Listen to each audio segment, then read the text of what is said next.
नमस्कार।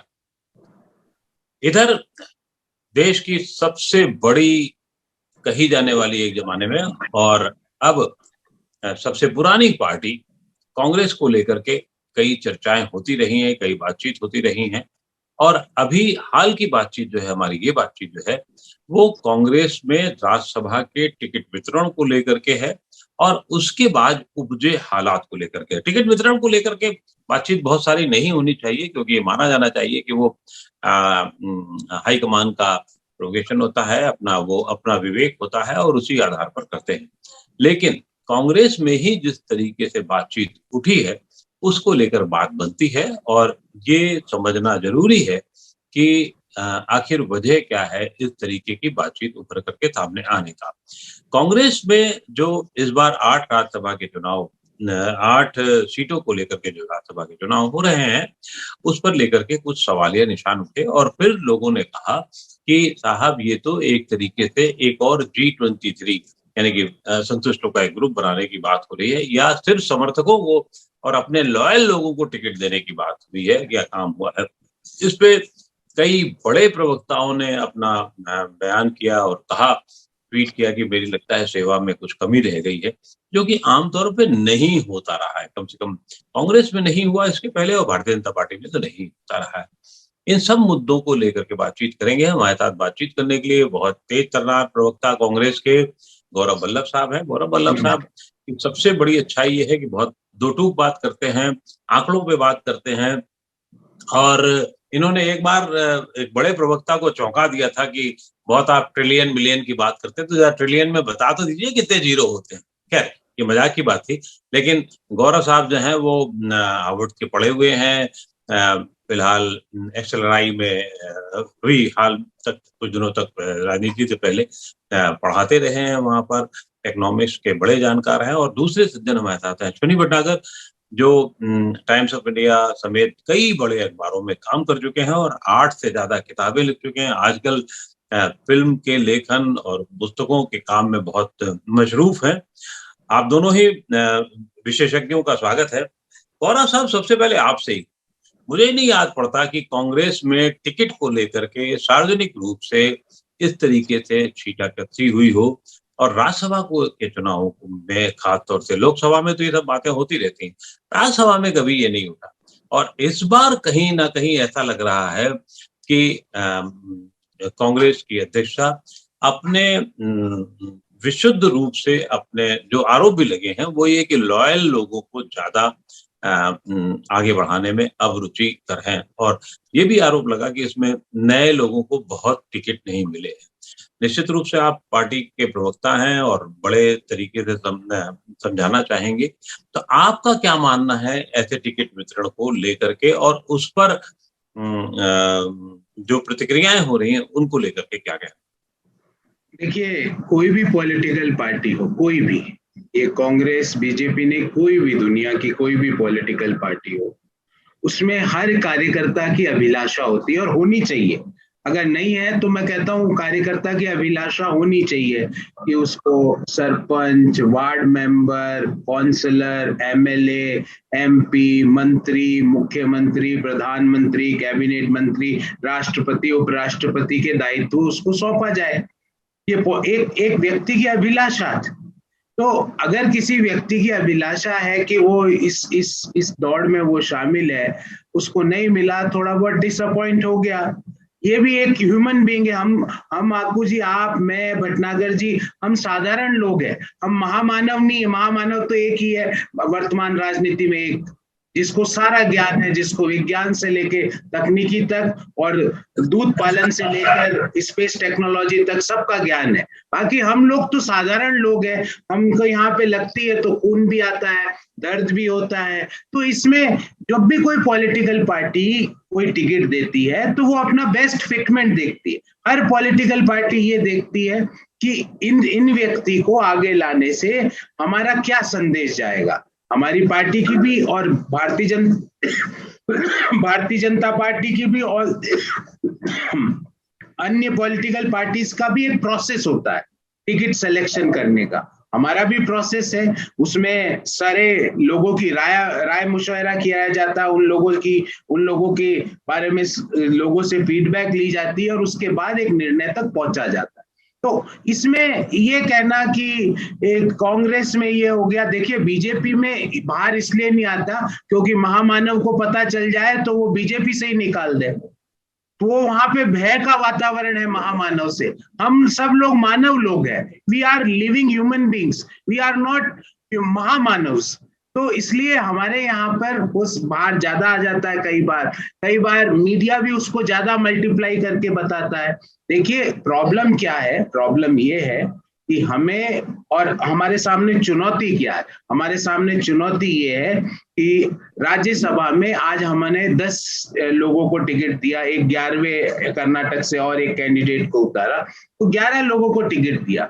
क्यों नहीं हम 21 लोगों को दे पाए, क्यों नहीं हम 31 लोगों को दे पाए, क्यों नहीं हम 51 लोगों को दे पाए? हमें उसके बारे में सोचना चाहिए।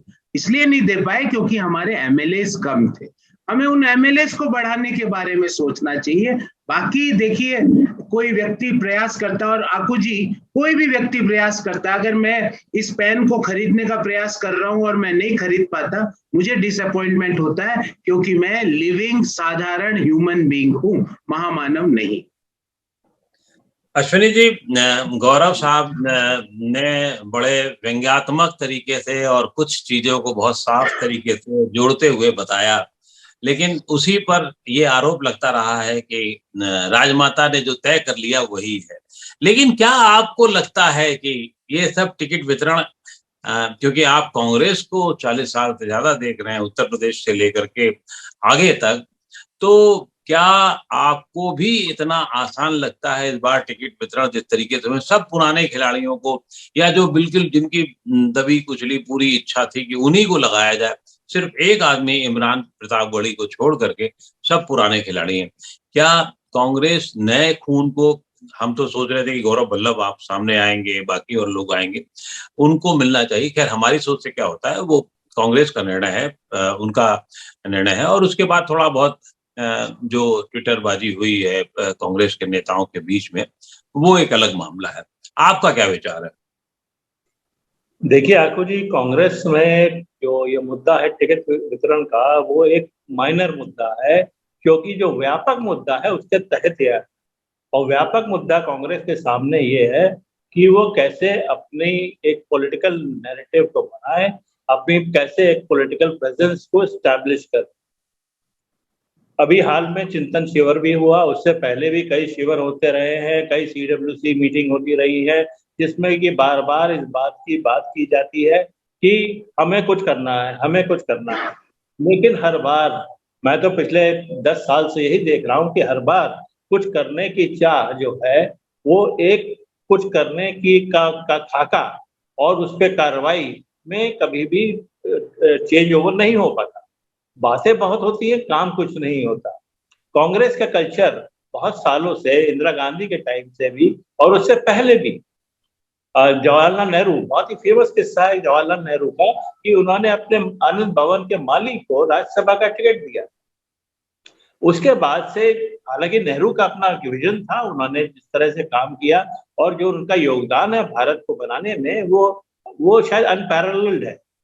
लेकिन जो ये अपनों को टिकट देने वाली बात है और टैलेंट को आगे नहीं बढ़ने देने वाली बात है, वो एकदम आज एक नासूर की तरह फूट गई।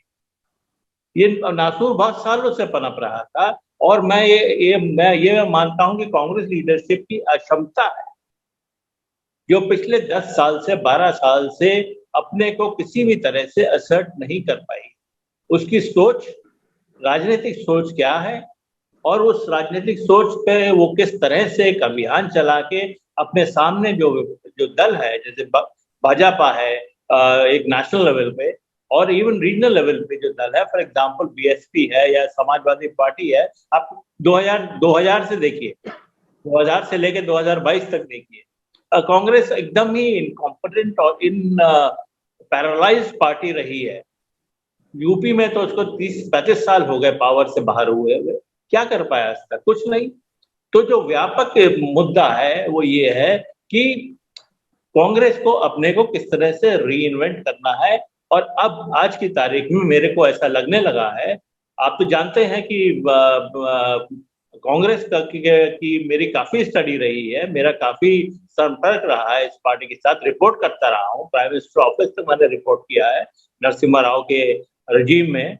और वो पूरी राजनीति देखी है किस तरह से कांग्रेस टूटी, अर्जुन सिंह और नारायण दत्त तिवारी अलग हुए सोनिया गांधी के इशारे पे, और नरसिम्हा राव और सोनिया के बीच में जो एक टेंशन थी वो किस तरह से रिफ्लेक्ट होती थी। तो ये सब इससे देखने के बाद मेरे को लग रहा है कि कांग्रेस अब स्थिति में नहीं है कि वो कुछ भी कर पाए। जितना रिवैम्प कर ले, जितना भी चिंतन शिविर और मंथन शिविर कर ले, कुछ भी कर ले, वो साहस, वो पुरुषार्थ कांग्रेस में बचा ही नहीं है।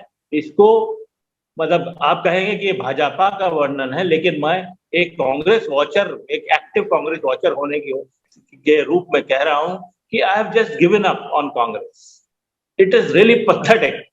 देखिए, आपने पहले कहा कि जो लीडरशिप है वो डिसाइड करती है किसको टिकट मिलना चाहिए। कांग्रेस लीडरशिप हो या कोई भी लीडरशिप है, वो ये डिसाइड करती है कि किसको टिकट देने से हमें क्या फायदा, राजनीतिक फायदा है। मेरे को नहीं लग रहा कि कहीं भी कांग्रेस ने किसी प्रकार का कोई भी राजनीतिक फायदा देखकर टिकट का वितरण किया हो। माखन जी को जो टिकट दिया है, मेरे को तो नहीं समझ में आता वो किस लेवल पे, किस जमीन पर खड़े हैं। तो ऐसी परिस्थितियों में इस समय कांग्रेस जो है वो एक हाशिए से नहीं, हाशिए से भी बाहर हो चुकी है। अश्विनी, आप बहुत बड़े आरोप लगा रहे हैं, और खास तौर से इसलिए बहुत महत्वपूर्ण है क्योंकि आप कांग्रेस को कवर करते रहे हैं, देखते रहे हैं, और आप आज एक एक्टिव जिसे जो चाहत थी आपकी उसके विपरीत जब मामला जा रहा है तो इस तरीके के शब्द इस्तेमाल कर रहे हैं। क्या ऐसा नहीं लगता आपको अश्विनी? मैं सिर्फ एक, चलिए उस पर आप बात कर लूंगा बाद में आपसे, लेकिन गौरव वल्लभ जी से पूछना चाहूंगा। गौरव वल्लभ जी, अश्विनी जी की जो इतनी लंबी यात्रा और उस पर जो टिप्पणी उन्होंने की है, आपको क्या लगता है कि कांग्रेस के आम प्रवक्ता को क्यों नहीं लगता कि हमारी भी पार्टी सोचती है? आम लड़ने वाला जो कार्यकर्ता हो सकता है हार गया, हारने वाले बहुत सारे लोग इस नए सदन में, बड़े सदन में आ रहे हैं, बहुत बुरी तरीके से हारने वाले भी इसमें आ रहे हैं। तो क्या मतलब नए लोगों को मौका मिलना नहीं चाहिए था? आकू जी, इज दिस द एंड? क्या ये राज्यसभा ही पॉलिटिकल एंड हो जाएगा? इसके बाद हिंदुस्तान की राजनीति खत्म हो जाएगी, बंद हो जाएगी? Is this the thought process? आप कहते हैं लड़ने वाले को क्यों नहीं लगता? अरे मैंने आपको कहा मेन चैलेंज है, हमें एक आइडियोलॉजिकल बैटल लड़ रहे हैं, और मैं भटनागर साहब की बातों से इत्तेफाक नहीं रखता हूं, और मैं सिलसिलेवार उनका आर्ग्यूमेंट वाइज उनकी बातों का खंडन करना चाहता हूं। उन्होंने कहा कांग्रेस अब रिवाइव नहीं हो सकती। मैं आपको बताता हूं सर, 2018 में यही बात मैंने सुनी, कई जानकार लोगों से सुनी।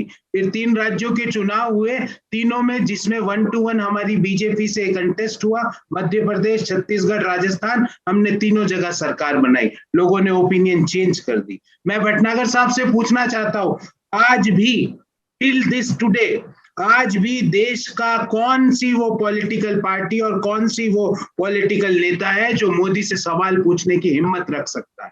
सिवाय राहुल गांधी के कौन है बताइए? भले ही वो चीन का अतिक्रमण हो, भले ही वो बढ़ती महंगाई हो, भले ही वो गिरती विकास दर हो, भले ही वो बढ़ती बेरोजगारी हो, भले ही वो महिलाओं के ऊपर अत्याचार का मुद्दा हो, कौन सी पॉलिटिकल पार्टी सड़क पर उतरती है जब हाथरस में कांड हो जाता है? कौन सी पॉलिटिकल पार्टी सड़क पर उतरती है जब उन्नाव में, दिल्ली में बच्ची के साथ दुष्कर्म किया जाता है? जब कौन सी पॉलिटिकल पार्टी उतरती है?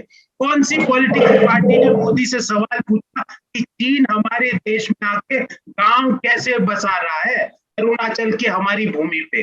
कौन सी पॉलिटिकल पार्टी ने, कौन सी पॉलिटिकल पार्टी के लीडर ने सदन में खड़े होकर पूछा कि 45 साल की सबसे बुरी बेरोजगारी देश में आज क्यों है? देखिए, मैं मानता हूं अश्विनी जी, मैं मानता हूं आकू जी कि हमारे को अपेक्षित नतीजे नहीं मिले, मैं मानता हूं, मैं मानता हूं कि हम में कुछ ना कुछ कमी रही होगी, ये भी स्वीकार करता हूं आपके सामने, क्योंकि जनता का जो निर्णय होता है उसको अस्वीकार करने से निर्णय नहीं बदल जाता। I accept that there might be some deficiency, हमारी हमारी हमारे जो इश्यूज है उसको जनता तक पहुंचाने में, हमारी कुछ जो हमारे जो मेन मुद्दे हैं उनको जनता तक पहुंचाने में हमारी कुछ कमी रही होगी, और रही है, इसीलिए ये नतीजा है।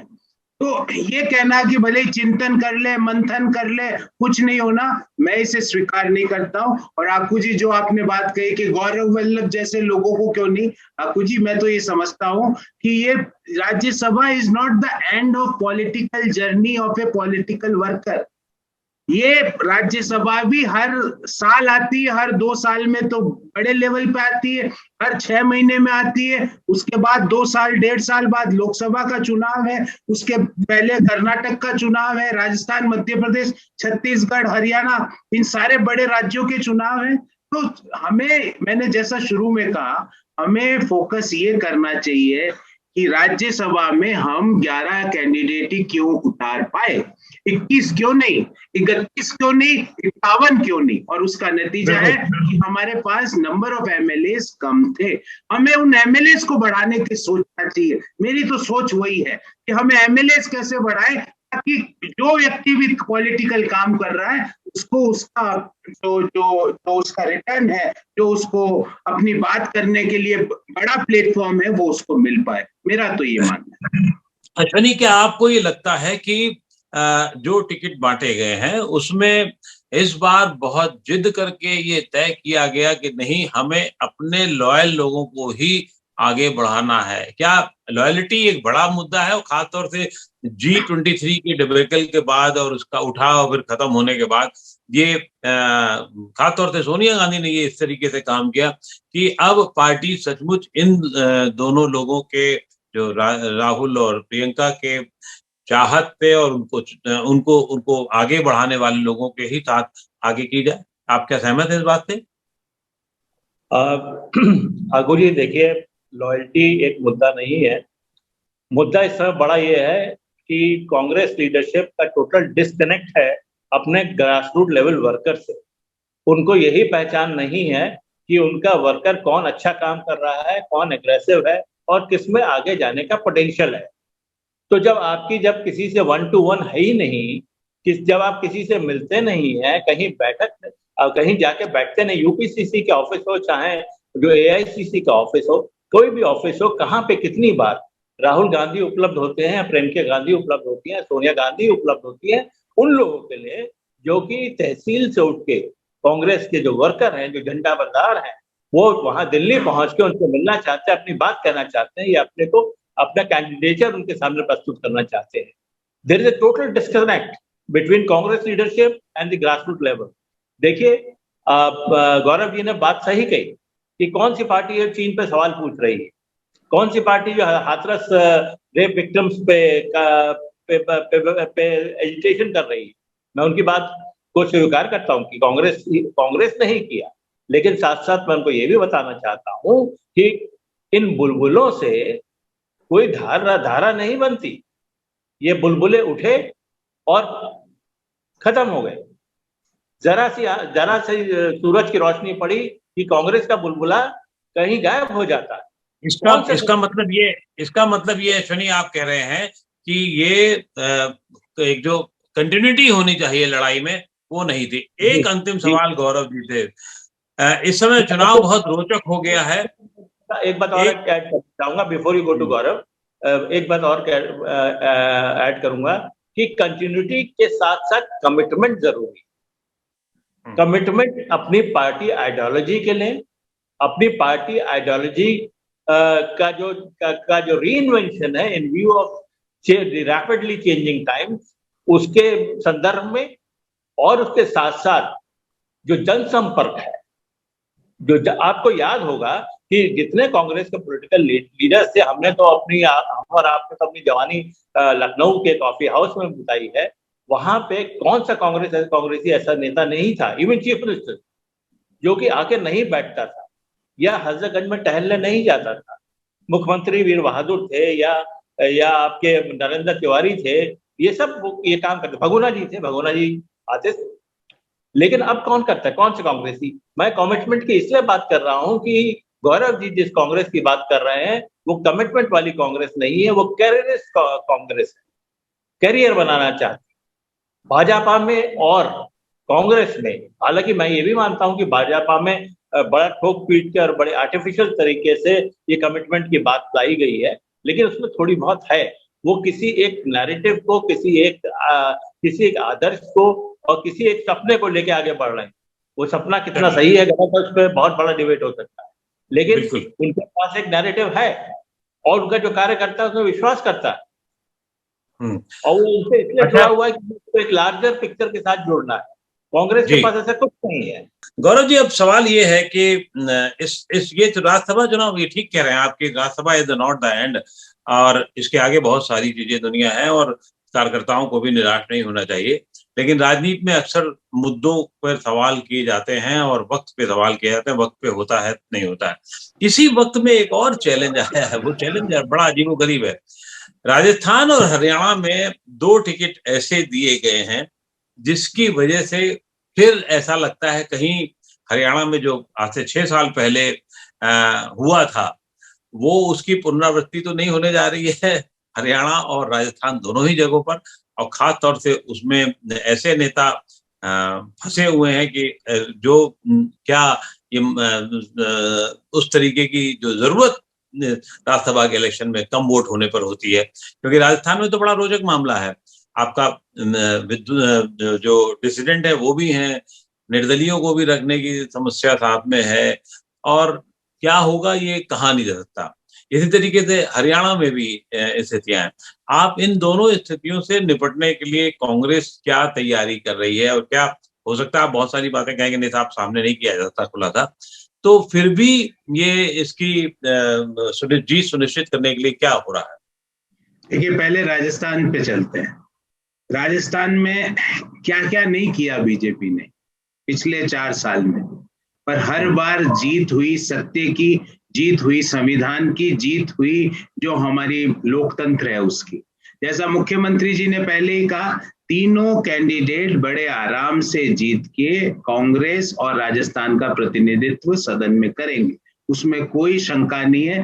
हाँ, भारतीय जनता पार्टी का जो एक डर्टी ट्रिक्स डिपार्टमेंट है, डीटीडी जिसको मैं कहता हूँ, उस डीटीडी ने कुछ इसको जो खरीद फरोख्त के खेल में तब्दील करने का प्रयास जो किया है, वो उसमें सफल नहीं हो पाएंगे।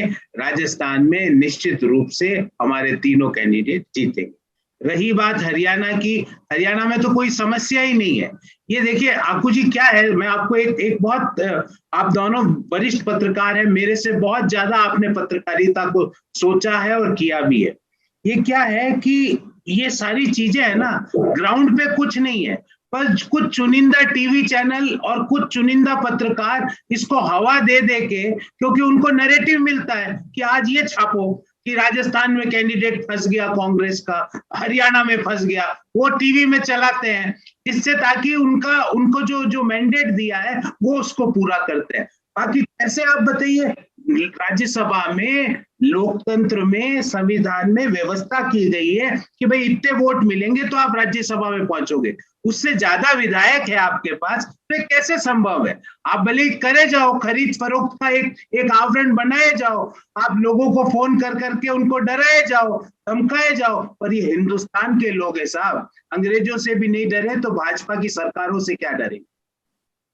जी, अश्विनी, क्या गौरव वल्लभ जितना आसान बता रहे हैं जीत का या आंकड़ों का, वो क्या आपको भी लगता है? और खास तौर से राजस्थान में भी ठीक है, आपको 41 विधायक चाहिए, 120 हैं, लेकिन जो हालात अब बदली है उससे इतना आसान लगता है, या हरियाणा में भी जो स्थितियां हुई हैं, आपको क्या लगता है? देखिए, मैं गौरव साहब के साथ पार्शली एग्री करता हूं कि इतनी बड़ी समस्या नहीं है कि हम लोग उस पर बहुत लंबी एक आयतोबा मचाएं। हाँ, कांग्रेस पार्टी जो है उसके पास वो सब नहीं है जिससे कि वो भाजपा की जो राजनीतिक चालें हैं उनका काउंटर दे पाए। भाजपा राजनीतिक चालें चलने में बहुत अभ्यस्त और उनकी चालें बहुत ही इफेक्टिव भी होती हैं, जो कि जायज सी बात है। पॉलिटिकल पार्टी चाहेगी कि ज्यादा से ज्यादा जमीन उसके कब्जे में हो, राजनीतिक जमीन उसके कब्जे में हो, और भाजपा उस बड़े क्लियर ऑब्जेक्टिव के साथ बढ़ रही है और वो सारे के सारे इंस्ट्रूमेंट्स का यूज कर रही है जिससे कि उसको फायदा मिल सके। तो कांग्रेस को उसके प्रति सावधान रहना है। साथ में जो गौरव साहब ने जो बात कही वो उसका सबसे बड़ा एग्जाम्पल है कपिल सिब्बल। कपिल सिब्बल अभी उठ के चल दिए राज्यसभा के चक्कर में, क्योंकि जो कांग्रेस ने जितने भी चुनाव किए हैं अपने टिकटों के, वो उन लोगों के किए हैं जो कि करियर बनाए हुए हैं पॉलिटिक्स, जिनका कमिटमेंट ना तो अपने ग्रास रूट के साथ है और ना ही उनका कमिटमेंट कांग्रेस आइडियोलॉजी के साथ है। उनका जो कमिटमेंट है वो सिर्फ उन प्रिविलेजेस के साथ है जो कि राज्यसभा मेंबर बन के या लोकसभा मेंबर बन के या मंत्री बन के उनको मिलते हैं। मेरे को तो ये औचित्य बिल्कुल नहीं समझ में आया। पता नहीं कांग्रेस की अपनी सोच है तो उसमें ज्यादा टिप्पणी नहीं करनी चाहिए कि अजय माकन को क्यों टिकट दिया, ऐसी क्या उपयोगिता है, और अगर दिया भी गया है तो कांग्रेस कैसे उनके लिए किलाबंदी कर रही है कि वो जीत के आए।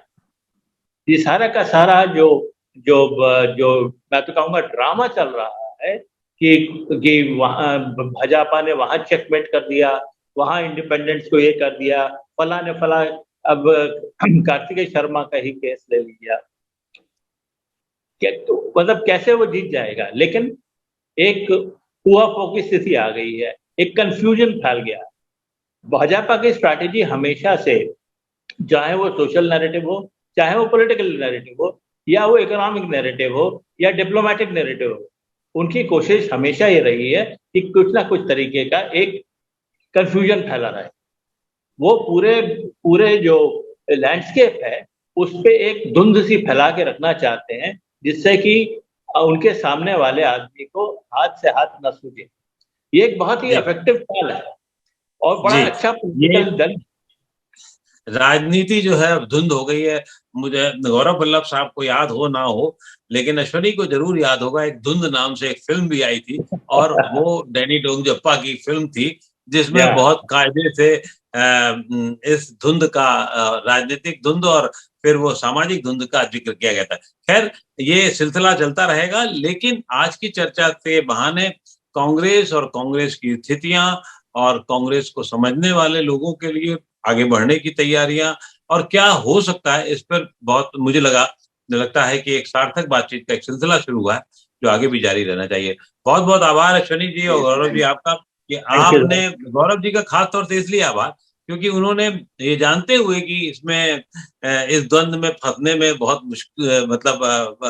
मुश्किलें हैं, लेकिन फिर भी अपनी पर बात कही और अच्छे से बात कही। मुझे सबसे अच्छा ये लगा कि लास्ट में एक प्रश्न तो ऐसा आया जिसमें अश्विनी जी और मेरा उत्तर एक ही था। चलिए, आप दोनों लोग सहमत किसी मुद्दे पर हैं, बहुत अच्छी बात है। बहुत बहुत शुक्रिया आपका। Thank you. नमस्कार।